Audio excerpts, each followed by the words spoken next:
Un mapa sobre la mesa. 10 países marcados con una línea fina, 10 lugares donde la tierra guarda pequeñas huellas que hacen que algunos relatos de la Biblia dejen de sonar como pura leyenda y empiecen a sentirse como fragmentos de una historia compartida entre arqueología y fe. ¿Pueden unas tablillas de barro, un cilindro cilíndrico de arcilla o una moneda oxidada cambiar la manera en que leemos los textos sagrados? Acompáñame. Voy a contarte 10 descubrimientos extraños, precisos y muchas veces humildes, que conectan con historias bíblicas. Soy viajero, narrador y curioso. No vengo a exigir convicciones, sino a mostrar pruebas históricas que invitan a pensar. Comienzo en Irak, la antigua Asiria, que fue la capital política y militar de una potencia que la Biblia menciona con nombres concretos. Nínive, Sennacherib, Asurbanipal. Nínive, hoy sitio arqueológico en la llanura al oeste del Tigris, dejó palacios repletos de relieves tallados en piedra, escenas de campañas militares, animales monstruosos y sobre todo una maquinaria imperial glorificada en ladrillo y piedra. Esos relieves asirios, descubiertos por excavadores europeos en el siglo XIX y mediados del XX, nos permiten ver el mundo donde supuestamente fue enviada la extraña misión de Jonás. Una gran ciudad destinada al juicio, pero también a la política y a la vida cotidiana.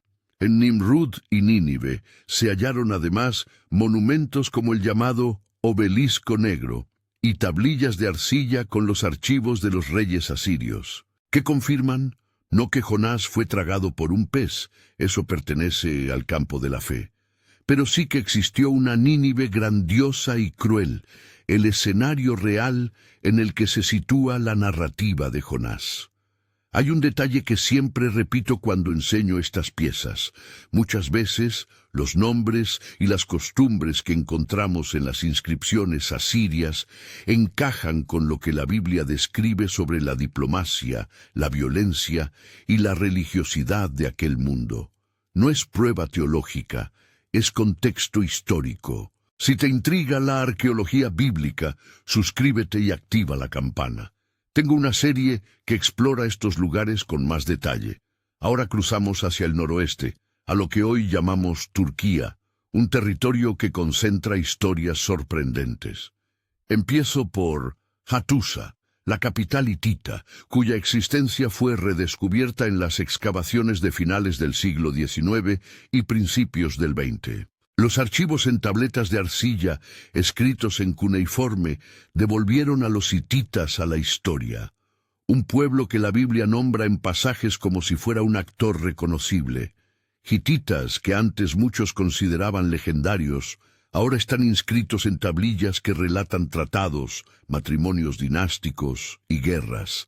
Estas tabletas nos ayudan a entender referencias bíblicas que antes parecían exóticas. Más al este, sobre las laderas del famoso Monte Ararat, la tradición ha ubicado el lugar del Arca de Noé. Aquí hay que poner la advertencia. Ha habido mucha especulación y reclamos sensacionales sobre restos del arca que no resisten la evaluación científica. El Monte Ararat es real, la tradición es antigua y los descubrimientos no han ofrecido hasta ahora una evidencia concluyente. Esa controversia debe decirse con claridad. Finalmente, la costa occidental de Turquía nos regala una continuidad arqueológica fascinante. Las ruinas de las 7 iglesias del Apocalipsis, Éfeso, Esmirna, Pérgamo, Tiatira, Sardes, Filadelfia y la Odisea, existen como ciudades en ruinas, con restos de teatros, basílicas y muros que sitúan a la iglesia primitiva en un marco concreto. Ver las piedras donde circuló el apóstol Juan nos hace leer el libro de Apocalipsis con otra textura histórica. Si crees que eso suena improbable, espera a lo que veremos en Egipto. En Egipto, la piedra habla en 2 lenguas, jeroglífico y griego.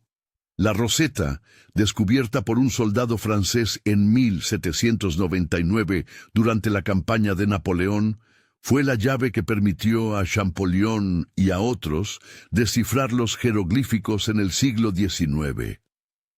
¿Por qué esto importa para la Biblia?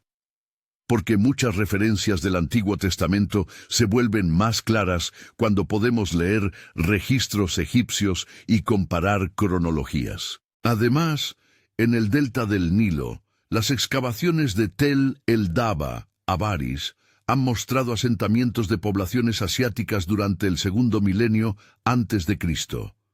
Objetos, formas de enterramiento y material cultural que testimonian una presencia semítica en el territorio egipcio, en la época que se asocia a los relatos de José y la migración de pueblos. Investigadores como Manfred Bietak han trabajado allí durante décadas, sacando a la luz casas, cerámica y restos funerarios que muestran contactos y convivencias. En el plano de las tumbas hay tradiciones antiguas, como la de la tumba de José en la ciudad de Nablus, que conectan espacios concretos con personajes bíblicos. La arqueología en Egipto no prueba cada detalle del relato bíblico, pero confirma que las rutas, las ciudades y las dinámicas sociales que la Biblia describe tenían realidad material en las épocas pertinentes. ¿Puede una piedra tallada darnos fe? No necesariamente, pero nos regala credibilidad histórica para varias líneas narrativas. Regresamos al corazón de la narrativa bíblica, Israel, la tierra donde se desplegaron gran parte de los conflictos religiosos del Antiguo Testamento. Aquí abundan las huellas de un mundo de alta religiosidad y competencia entre cultos.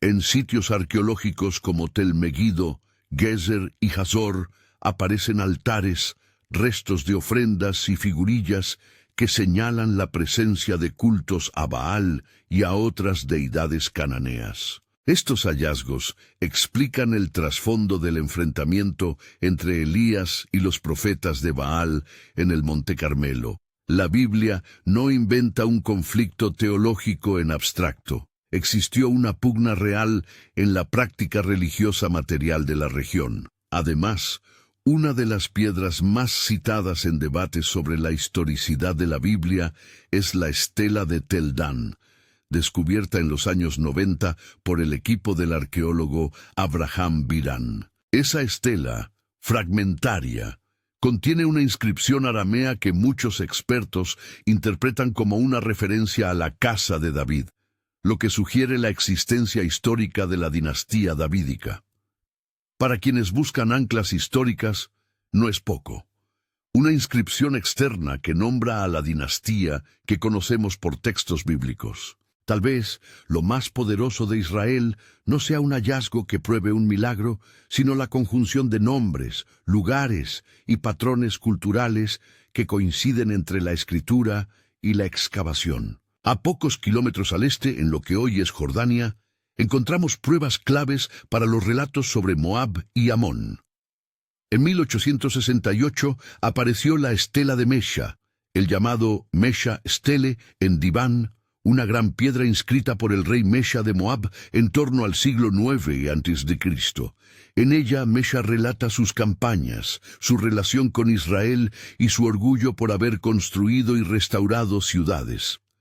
La estela menciona nombres y eventos que se alinean con ciertos episodios bíblicos. Es una voz local que responde, desde su propio punto de vista, a narrativas que también aparecen en la Biblia. Sobre el episodio sensible relacionado con Lot y el origen de Moab y Amón, conviene hablar con mesura. Los relatos contienen elementos difíciles y polémicos a la luz de nuestros valores actuales. La arqueología ayuda a situar pueblos y linajes, pero no elimina la complejidad moral de ciertos relatos antiguos. Las inscripciones amonitas y los restos de la ciudad de Amán, la antigua Rabá, muestran la vida política y religiosa de unos pueblos vecinos que interactuaban, comerciaban y a veces guerreaban con Israel. Al mirar hacia Siria, la historia se vuelve epigráfica y a menudo diplomática. Las inscripciones arameas y las estelas reales que han aparecido en la región dan testimonio de reyes como Asael, que la Biblia menciona en relación con los profetas Elías y Eliseo. Hazael aparece en testimonios asirios y arameos que coinciden con la presencia de un reino arameo fuerte en Damasco. La estela conocida como el Obelisco Negro, o la Piedra Negra de Nimrud, hallada en Nimrud, Irak, por excavadores del siglo XIX, registra tributos y relaciones con reinos vecinos, y en varios fragmentos asirios se mencionan enfrentamientos con reyes del norte, que tienen correspondencia con los relatos de los libros de reyes. Esta red de inscripciones regionales, arameas, asirias, cananeas, nos permite reconstruir un paisaje geopolítico donde los nombres bíblicos se mueven con credibilidad. Reyes, alianzas y conquistas que aparecen tanto en textos bíblicos como en archivos reales. Subimos hacia el noroeste, a las montañas del Líbano, donde crecen los cedros famosos que la Biblia menciona no una, sino miles de veces. Cedros del Líbano, utilizados por Salomón y por Hiram en la construcción del templo y de palacios. No es una metáfora. En archivos ugaríticos y egipcios hay referencias al comercio del cedro y, sobre todo, en las construcciones de gran escala del Levante se han encontrado restos de maderas y registros de tala que confirman explotaciones intensas de bosques de cedro en la antigüedad. Los cedros del Líbano eran un recurso estratégico. Su uso por parte de monarcas como David y Salomón está respaldado por prácticas documentadas en la región. Ver hoy los bosques reducidos nos obliga también a sentir la fragilidad histórica. Aquello que la Biblia cuenta como materia prima, hoy se nos presenta como memoria ecológica y documental. Una pieza que suele generar reacciones fuertes aparece en Irán, el cilindro de Ciro. Encontrado en Babilonia por el arqueólogo Hormuzd Rassam en 1879, este cilindro de arcilla del siglo VI a.C. contiene un texto en acadio que describe la conquista de Babilonia por Ciro el Grande y su política de restauración religiosa y repoblación. El documento no está escrito para confirmar la Biblia, pero su mensaje, un rey que proclama restitución de templos y deportados, dialoga sorprendentemente con relatos del Antiguo Testamento, donde Ciro es presentado como el gobernante que permite a los judíos regresar y reconstruir su templo. En Esdras se menciona un decreto de Ciro que autoriza el regreso. El cilindro no replica palabra por palabra ese texto bíblico, pero sí prueba la política general que el relato describe. Aquí el cruce entre inscripción y Biblia es de los más claros. Un documento secular que coincide con una política real que la Biblia también registra.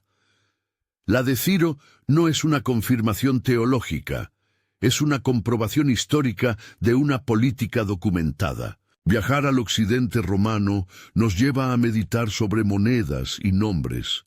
En el tiempo de Jesús, la impronta de Roma era omnipresente. Impuestos, estructuras administrativas y la moneda del denario circulaban en la vida cotidiana. La referencia de Jesús a la moneda, dada al César lo que es del César, se apoya en un mundo donde las monedas y sus imágenes eran signo de soberanía imperial. Además, en excavaciones del siglo XX se han encontrado inscripciones oficiales y restos administrativos que contextualizan la vida bajo el dominio romano en Judea.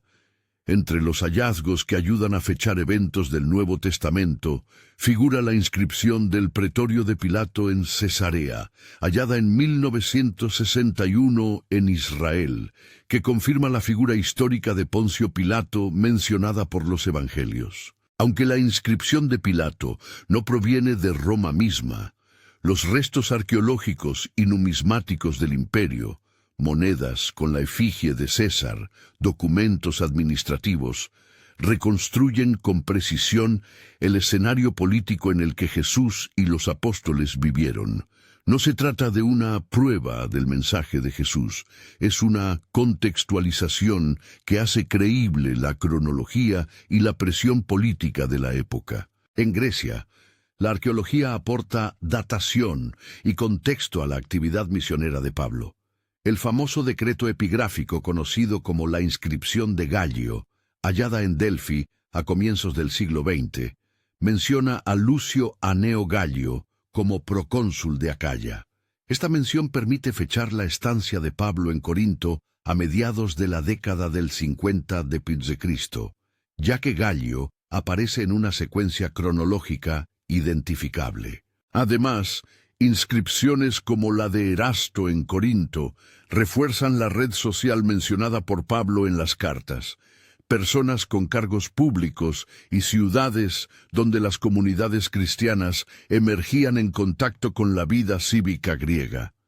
Las ruinas de la antigua Corinto, el bema judicial, los mercados y las ágoras dan cuerpo a episodios narrados en Hechos. Ver los restos de templos y mercados donde Pablo predicó convierte en palpables los relatos del Nuevo Testamento. Una vez más, no se nos obliga a creer en milagros por ver piedras, pero la coherencia entre texto y paisaje arqueológico crece. Si hay un momento en este recorrido que funciona como microclímax, es la conjunción de descubrimientos que cruzan siglos y fuentes. La roseta que abre el registro egipcio, el cilindro de Ciro que verbaliza una política real alrededor del regreso del exilio, la estela de Mesha que ofrece la voz del rey moabita y la estela de Tel Dan que apunta a la existencia de la casa real de David. Juntas, estas piezas construyen una red de correspondencias entre documentos no bíblicos y textos bíblicos que, en su conjunto, hacen menos extraño aceptar que los nombres y lugares del relato tienen anclaje histórico. Pero insisto, hay límites.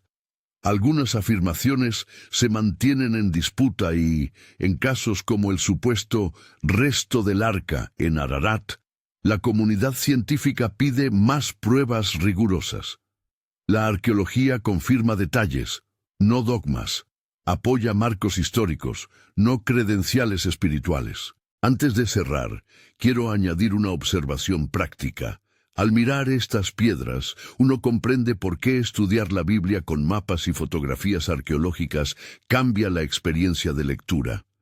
La arqueología no sustituye al llamado del Evangelio, pero ofrece un suelo histórico que hace que los relatos de la Escritura suenen menos etéreos. Si este viaje entre piedras y textos te despertó curiosidad, hay herramientas para profundizar. Mapas interactivos, colecciones de fotografías y cursos que integran hallazgos arqueológicos con estudio bíblico. Para quienes desean seguir explorando, hemos preparado una app que reúne recursos, cronologías y rutas de peregrinación. Puedes preordenarla en el enlace de la descripción para acceder a guías, mapas y clases exclusivas. ¿Qué nos queda entonces? 10 países, 10 pistas. Ninguna piedra prueba lo sobrenatural. Muchas de ellas confirman que los nombres, lugares y políticas que la Biblia menciona existieron y tuvieron consecuencias reales. Esa coincidencia entre texto y arqueología no arranca la fe del corazón humano, pero sí la sitúa en un mundo que podemos investigar y entender. Para el creyente es un regalo que alimenta la confianza histórica, para el curioso una invitación a leer los textos antiguos con ojos de historiador. Para ambos, una razón para asombrarse. La historia no es solo curiosidad erudita. Nos habla y nos invita a recorrer sus restos con respeto y humildad. Termino donde empecé, con el mapa sobre la mesa. 10 marcas que corresponden a hallazgos diversos, relieves asirios, tablillas hititas, la Roseta, tumbas en Avaris, estelas moabitas, inscripciones de Persia, monedas romanas, epígrafes griegos. Y con una conclusión meditada, la arqueología confirma muchos detalles del relato bíblico, siempre desde su propia metodología y con límites claros. Si te gustó este recorrido y quieres acceder a mapas interactivos, galerías de imágenes y cursos que acompañan cada uno de estos descubrimientos, recuerda la app en la descripción. Allí encontrarás materiales para seguir estudiando y, si te animas, para planear una visita a estos lugares históricos. La historia y la fe pueden dialogar. Los escombros del pasado tienen algo que decirnos. Y cuando vuelvas a leer la Biblia, tal vez la reconocerás con otros ojos.